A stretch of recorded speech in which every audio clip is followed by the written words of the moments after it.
যমুনা যা যা ভাইকে ফোঁটা দিয়েছে সমস্ত কিছু প্রিয়, ধান দুর্বা চন্দন দই কাজল সমস্ত কিছু প্রিয় প্রিয় জিনিস নিয়েই কিন্তু ভাইকে ফোঁটা দিয়েছে। গোবিন্দকে সেবা দিয়ে তবে সেই প্রসাদটা যমুনা কি করলেন, যমরাজাকে দিয়েছে। তাহলে খুব সাবধান, ওই দিনটা অন্তত বিশেষ করে আপনারা সবাই নিরামিষ রন্ধন করবে। বৃহস্পতিবার ভাই ফোঁটা, তার ভাই ফোঁটা কেন হয় বলুন তো?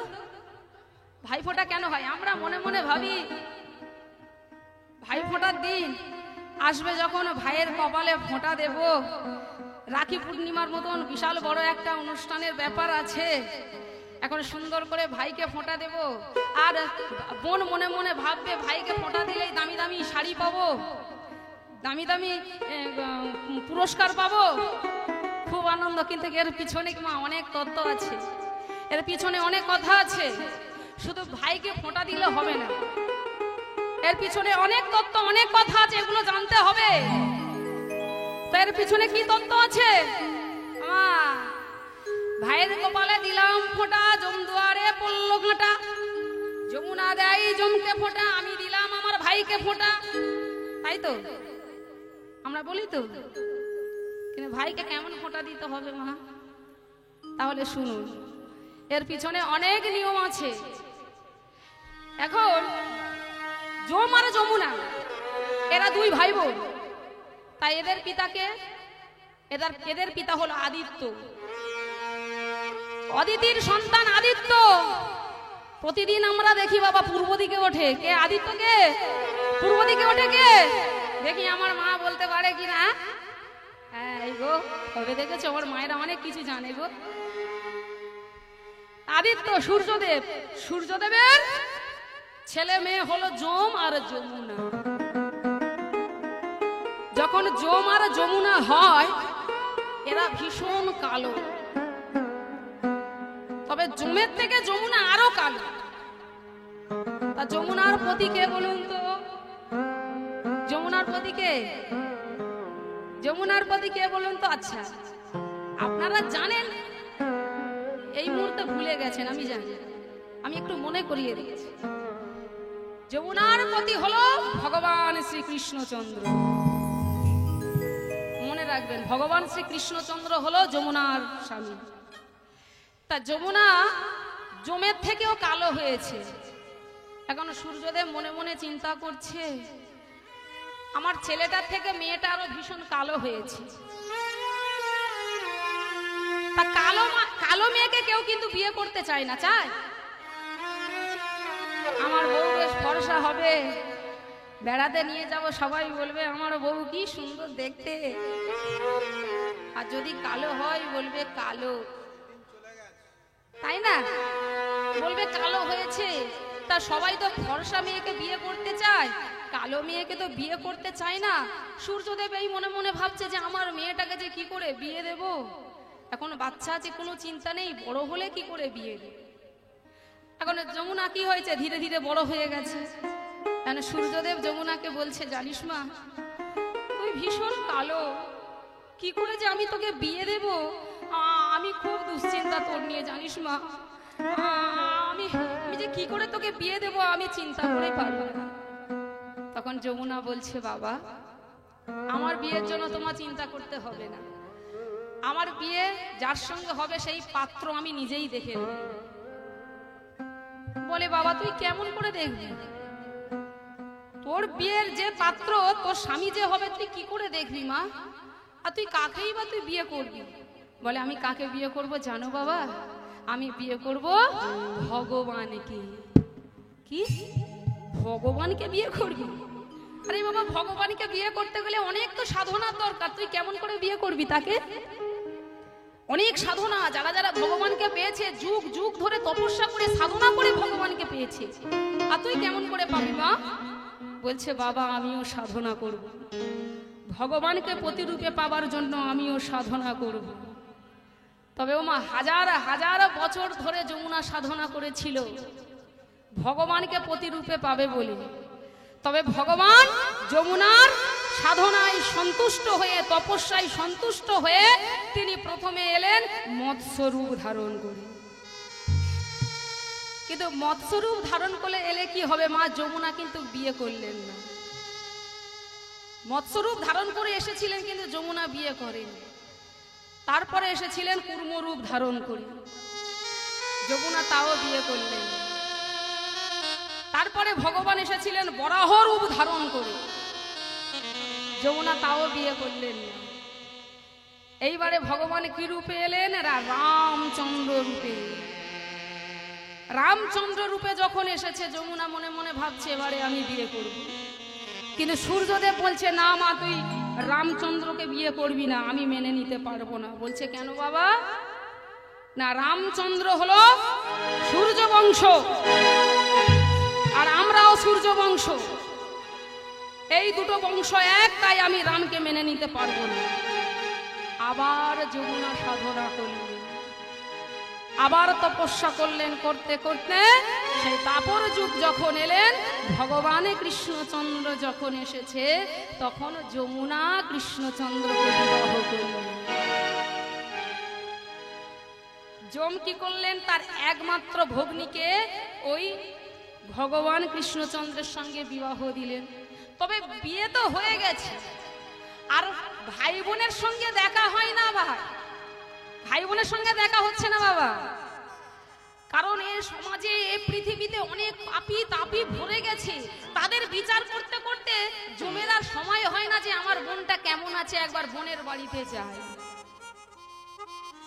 একদিন যমুনা মনে মনে চিন্তা করছে, এই কার্তিক মাসে শুক্লা পক্ষে দ্বিতীয় তিথিতে আমি ভাই ফোঁটা করতে যাব, ভাইয়ের বাড়িতে যাব। আমি ভাইয়ের বাড়িতে যাব, ভাইয়ের সঙ্গে দেখাও হয়ে যাবে, ভাইকে ফোঁটাও দেওয়া হবে। এখন কি হয়েছে মা, এখন যমুনা যখনই যাবে, ভগবান কৃষ্ণচন্দ্র বলছে হ্যাঁ গো তুমি কোথায় যাচ্ছ? বলে আমি আমার দাদার বাড়িতে যাচ্ছি, আমার দাদাকে ফোঁটা দেবে। তা বলছে তুমি একা যাবে কেন, তোমার সঙ্গে আমিও যাবো, চলো। যমুনা বলছে ঠিক আছে স্বামী, ঠিক আছে আপনি যাবেন, চলুন আমার সঙ্গে চলুন। এখন ভগবান কৃষ্ণচন্দ্র আর যমুনা এসেছে মা কোথায়, না যমের বাড়িতে। যমের বাড়িতে যখনই এসেছে মা, যম রাজা তো খুব আনন্দ, আমার বোন এসেছে আমার বাড়িতে, স্বয়ং ভগবানও এসেছে, খুব আনন্দ পাচ্ছে মা। আর এদিকে যমুনা কি করেছে, সুন্দর করে একটা ডালা সাজিয়েছে। সেই ডালার মধ্যে দূর্বা, ধান, চন্দন, কাজল, দই, ধূপ, দীপ ডালার মধ্যে সাজিয়ে মা এখন যমরাজাকে সুন্দর করে একটা আসন পেতে দিয়েছে, পাশে ভগবানকেও আসন পেতে দিয়েছে, আর যমুনা সম্মুখে বসেছে। এবারে চন্দনটা নিয়ে এই অনামিকা, এই ডান হাতের এই অনামিকা নিয়ে, চন্দনটা হাতে করে নিয়ে মা প্রথমে ফোঁটা দিচ্ছে কাকে, না ভগবান শ্রী কৃষ্ণচন্দ্রকে। দেখুন ভগবান শ্রী কৃষ্ণচন্দ্রকে এই ডান হাতের এই অনামিকা, এই আঙুলটা নিয়ে ফোঁটা দিচ্ছে মা ভগবানকে। ভগবানের কপালে যখনই ফোঁটাটা দিয়েছে, আর ওই হাতটা নিয়ে চন্দনের বাটিতে রেখেছে, তাহলে ওটা প্রসাদী হয়ে গেল। তাহলে এই ডান হাতে ভগবানকে যখন ফোঁটা দিয়েছে যমুনা, যমুনা ভাইকে কেমন করে ফোঁটা দেবে এই ডান হাত দিয়ে? তাই তিনি এই বাঁ হাতের কনিষ্ঠ আঙুল নিয়ে যম রাজার কপালে ফোঁটা দিলেন। তাহলে সেই প্রসাদী ভগবানকে নিবেদন করে দেখুন আপনারা কেমন করে ভাই ফোঁটা করবে। ভগবানকে নিবেদন করে তবে সেই চন্দন নিয়ে ভাইয়ের কপালে দিলেন। আর কি করলেন, ধান, দূর্বা এগুলো গোবিন্দের চরণে নিবেদন করলেন। আর সেই ধান দূর্বা নিয়ে যম রাজার মস্তকে আশীর্বাদ করলেন।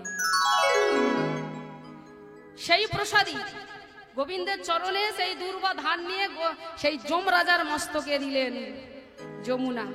আর কি করলেন, ওমা সুন্দর করে কাজলটা গোবিন্দের চোখে পরিয়ে আবার সেই যম রাজাকে কপালে ফোঁটা দিলেন। কে, না যমুনা। দইটা ভগবানকে নিবেদন করলেন, ভগবানকে নিবেদন করে যম রাজাকে ফোঁটা দিলেন, যম রাজাকে সেবা দিলেন, তার সমস্ত কিছু প্রসাদ। এবার যখন যমুনা দাদার বাড়িতে আসছে, যমরাজার বাড়িতে, তখন বিভিন্ন রকমের মিষ্টান্ন নিয়ে কিনেছি। সেই মিষ্টান্ন নিয়ে কি করছে, এখন যমরাজা তো আমার বোন এসেছে অনেক দিন পর, স্বয়ং ভগবান এসেছে, বিভিন্ন রকমের রন্ধন করেছে, তার ব্যবস্থা ছিল। এখন সমস্ত কিছু ডালা সাজিয়ে আমার গোবিন্দকে সুন্দর করে ভোগ লাগিয়েছে। দেখুন, সমস্ত কিছু রন্ধন করে আমার গোবিন্দকে ভোগ লাগিয়েছে। সেই মিষ্টি, সেই অন্ন, সমস্ত কিছু রন্ধন করে গোবিন্দকে ভোগ লাগিয়ে সেই প্রসাদ যমরাজাকে খেতে দিয়েছে। তাহলে বোঝা গেল বাবা, এত সহজ নয়, ভাইফোঁটা এত সহজ নয়। এবারে যখনই ওই ভগবানকে নিবেদন করা জিনিস ভাইয়ের সেবা দিয়েছে, তখন যমরাজা ভীষণ খুশি হয়ে বলছে, বল বোন আমি তোকে কি দেব, তুই যা চাইবি আজকের আমি তোকে দেব, বল আমি তোকে আশীর্বাদ করব, বল বল আমি তোকে কি দেব, যমুনা বল তোকে কি দেব। তখন যমুনা বলছে, ও গো দাদা গো, তুমি আমার এই বর দাও, যে বোন তার ভাইকে ফোঁটা দেবে, ফোঁটা দেবে, যেন সেই ভাইয়ের জন্য তোমার দরজায় যেন কাঁটা পড়ে যায়, কাঁটা পড়ে পড়ে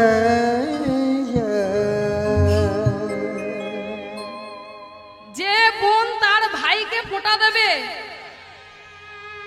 কার্তিক মাসে শুক্লা পক্ষে দ্বিতীয় তিথিতে, সেই দিনে যদি ভাইকে কোনো বোন যদি ফোঁটা দেয়, তবে সেই ভাইয়ের জন্য তোমার দরজায় জনমের মতন কাঁটা পড়ে নেবে। তুমি কিংবা তোমার দূত, ওই ভাই যখন মারা যাবে, তুমি তোমার দূত ওই ভাইকে যেন তোমার দুয়ারে যেন নিয়ে যাওয়া না হয়। হরিবল হরিবল। দেখেছেন ভাই ফোঁটা কত গুরুত্বপূর্ণ, দেখেছেন? শুধু মনে মনে ভাবছি ভাই ফোঁটা হলো, ফোঁটা দিলাম, দামি দামি কাপড় পরলাম, জামা পরলাম, মিষ্টি খেলাম, আর হয়ে গেল না। এর অনেক গুরুত্ব আছে। আর কি হয়েছে জানেন, যে তোমার দূত তুমি ওই ভাইকে কখনো তোমার দরজায় নিয়ে যেতে পারবে না, ওই কাঁটা পেরিয়ে তোমার দরজায় নিয়ে যেতে পারবে না। তখন যমরাজা বললেন, তথাস্তু, আমি বলে দিলাম, আমি খুশি হয়েছি, তুই যা চাইবি আমি তোকে দেব বলেছি, আমি এটাই দিলাম। তবে বাবা কেমন করতে হবে, মাছ মাংস রন্ধন করে ভাইকে ফোঁটা দেব খুব সুন্দর করে, হ্যাঁ ইত্যাদি এটা সেটা রান্না করে ভাইকে ফোঁটা দিলাম, আর তখন কি জমের ঘরে কাঁটা পড়বে? এত সহজ নয়। জমের ঘরে তখন কাঁটা পড়বে না মা। ভাই ফোঁটার দিনে মাছ মাংস কখনো করবেন না, নিরামিষ রান্না করবেন, গোবিন্দকে ভোগ লাগাবেন, আর সেই প্রসাদ ভাইকে খেতে দেবেন, তবেই কিন্তু জমের দুয়ারে কাঁটাটা পড়বে। আর নয়তো ওই কাঁটাটা গিয়ে পড়বে ভাইয়ের কপালে। নিতাই গৌর হরিবল হরিবল হরিবল হরিবল। যমুনা কি করে সেবা দিয়েছিল ভাইকে? সমস্ত কিছু ভগবানকে নিবেদন করেছে। দুর্বা দুর্বা, ধান, চন্দন, কাজল, দই, এগুলো দিয়ে। এইবারে মায়েরা বলুন তো, আপনারা বলুন, এই পৃথিবীতে অমর কে? তার মৃত্যু নেই। অমর কে? কে অমর বলুন? সবার তো মৃত্যু হয়, কিন্তু অমর কিন্তু একজন আছে। অমর একজন আছে, কে জানেন? দুর্বা। দুর্বার কিন্তু মৃত্যু নেই, ও অমর। তাহলে আজকের যমুনা সেই দুর্বা নিয়ে ভাইকে আশীর্বাদ করছে, দুর্বা নিয়ে ভাইকে আশীর্বাদ করছে যে আমার ভাইয়ের যেন দীর্ঘ আয়ু হয়, বুঝেছে? আর ধান হলো মা লক্ষ্মী, ধান দিয়ে আশীর্বাদ করছে। ধান হলো মা লক্ষ্মী, কোনোদিন ভাইয়ের অভাব হবে না। আর দই হলো মঙ্গল, মঙ্গলের প্রতীক হলো দই। আর কাজল, কাজল আর রাধারানী ভালোবাসতেন, রাধারানী সুন্দর করে চোখে পড়তেন, সেই কাজল নিয়ে ভাইয়ের ফোঁটা দিলেন। আর চন্দন, রাধারানী চন্দনকেও ভালোবাসতেন। সমস্ত কিছু প্রিয় বস্তু। যমুনা যা যা ভাইকে ফোঁটা দিয়েছে সমস্ত কিছু প্রিয়, ধান, দুর্বা, চন্দন, দই, কাজল, সমস্ত কিছু প্রিয় প্রিয় জিনিস নিয়েই কিন্তু ভাইকে ফোঁটা দিয়েছে। গোবিন্দকে সেবা দিয়ে তবে সেই প্রসাদটা যমুনা কি করলেন? যমরাজাকে দিয়েছে। তাহলে খুব সাবধান, ওই দিনটা অন্তত বিশেষ করে আপনারা সবাই নিরামিষ রন্ধন করবেন। আপনারা দুটো ব্যঞ্জন করুন, ডাল, আলু ভাজা কিনা যে কোনো, আমরা বেশি পাচ্ছি না, দুটো করব, তিনটে করব, আমার গোবিন্দকে ভোগ লাগিয়ে অন্তত সেই প্রসাদটা আমার যেন ভাইকে দিই, তবেই কিন্তু মঙ্গল হবে। আর নয়তো মঙ্গল হবে না, ওই যে ভাইয়ের কপালেই কাঁটাটা পড়বে। নিতাই গৌর প্রেমানন্দে হরি বল, হরি বল। তাহলে কি করবেন? আজ বাদে কালই ভাই ফোঁটা, তাই তো? কি করবেন? গোবিন্দকে ভোগ লাগাবেন, ভোগ লাগিয়ে তারপরে কিন্তু ফোঁটাটা দেবেন। বোঝা গেল? তাহলে এইভাবেই আমাদের এই মর্তধামে মঙ্গল করতে হয়। মঙ্গল করলেই তো তবে তো ভগবানকে পাওয়া যাবে।